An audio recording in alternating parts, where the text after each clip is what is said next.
Hey guys, welcome back to the channel. In this tech tutorial video, we're going to show you how you can apply a gradient color to shapes in your drawings on CorelDRAW. So let us dive into this. So what you want to do, guys, is navigate to your drawing, right? So what you want to do here is start by inserting shapes. As you can see, I have applied that gradient color. Let me remove that here from that shape and start with a new one.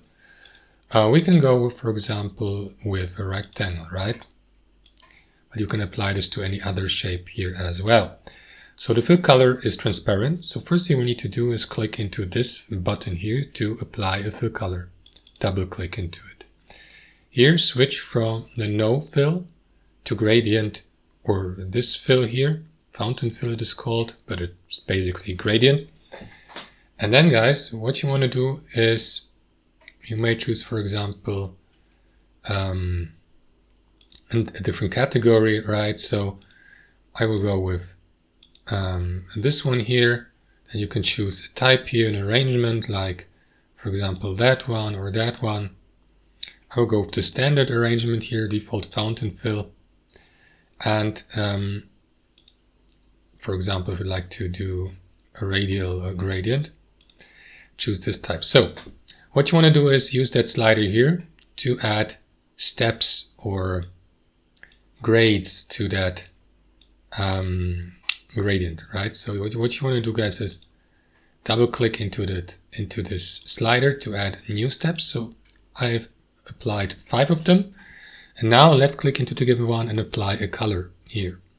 We can leave it at black here to the left, and here instead switch to, you can choose between RGB and CMYK colors, and then choose your preferred color and do the same for the next grade or step, right? You can also choose different color palettes here.